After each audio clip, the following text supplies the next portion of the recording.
সেইভাবে চলতে হবে। এখানে আমাদের এই মার্কেটটা ডিলেটালা চলে। আচ্ছা, পাইকার সমিতি থেকে একটা আলটিমেটাম দেওয়া হয়েছে, সেটা হইল যে এই সেলিম আরবদার যে পাইকার মাহুরকে মারধর করেছে, তো এই বিচার না হওয়া পর্যন্ত এই আরবদারদের কাছ থেকে পাইকাররা মাছ ক্রয় করবে না। এরকমের যদি আলটিমেটাম দিয়ে থাকে তাহলে যে আলটিমেটাম দেশে হের কাছেই মাছটা আমাদের আরবদার যত আছে একজন আরবদারও ওর কাছে মাছ বিক্রি করবে না। আর ও কেউ না, বিএফডিসির ও যে ওর কথা মতন কেউ বসে থাকবে তা থাকবে না। ইতিপূর্বে আমি শহীদ মোল্লার কাছে ফোন দিয়েছিলাম, শহীদ মোল্লা বলছে যে না, এই সমস্ত জিনিস আমি জানি না, আর এই সমস্ত সিদ্ধান্তের মধ্যেও আমি নেই। লিখিত দিও কখন টাকা দেবা।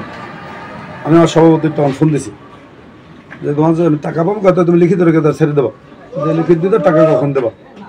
সে বলতে আমি কোনো লিখিত দেব না দেওয়া জুমদ্দার পর্দায় বলছে যে তুমি সাফায়েতের কাছে পাঠাই দাও, বিকেলে সাফায়েতের আমি বই ফয়সালা করে দেবো।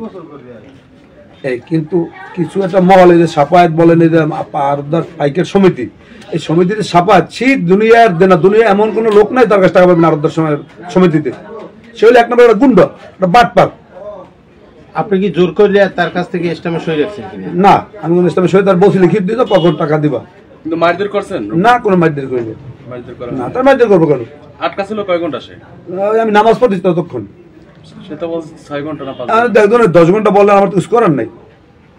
আপনারা আসছেন, আমি বলি আমার তার আটকে করতে ইয়ে করছেন, করতে পারবেন? এমপি মহোদয় দোয়াই দিয়েছে, না এমপি মহোদয় কোনো ওখানে কোনো দোয়াই দিয়েছে আমার মারির না, নাকি কোন এমপি মহোদয় দোয়াই দেবে? আপনি নাকি বলছেন যে কোন বাপাস তুই ফোন দে নিয়ে আয়। না এরকম বলবো কেন?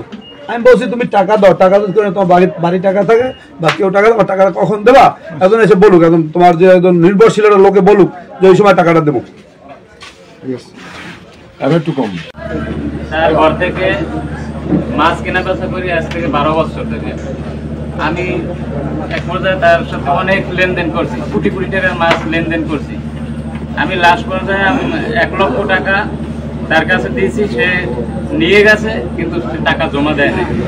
জমা না দিয়ে ওই টাকা আমার কাছে দাবি করে। আমি সোমবার দিন বাজারে পূর্ব মাথায় গেছি, আমি সালামারি দিচ্ছি। সালামারি দেওয়ার পর গাড়িতে উঠাইয়া আমার নিয়ে গেছে তার দোকানে নিয়ে সাঁতার খুললে ভিতরে ঢুকাইয়া আমার 27টা সোপান মারছে, লাথি মারছে। তারপর তার ওই গ্যাসের ভিতরে তার লোয়ার পাইপ আছে, তো বড় ওইটা বাইক করতে করে আজকে মারি দিলাম। কি বলো, তুই টাকা নিয়ে তোর কোন কোন বাবা আছে, তুই টাকা নিয়ে। আমি কইছি দেন আমার অত্যাচার করবেন না, আমাদের 3টে সমিতি আছে, বাইকের সমিতি, আরবদার সমিতি, শ্রমিক ইউনিয়ন। তারপর আমাদের এই সমিতিগুলো দেখাশোনা করে এমপি মহোদয় নিজেই।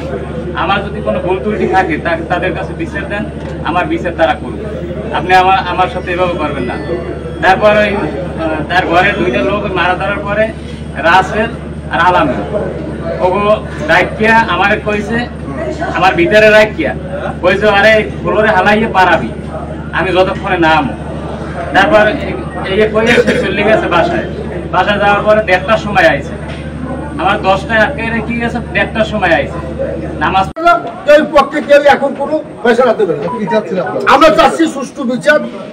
ও গরিব মানুষ, এই ধরনের হয় নাই। 3.5 ঘন্টা এই ছেলেটারে আটকানো হয়েছে। আটকাইয়ে মারার পরে জাহাঙ্গীর জমাদ্দার আরবদার তাকে কল দিয়েছে। কল দেওয়ার পর অমল তালুকদার, বাংলা 52 নিউজ, পাথর।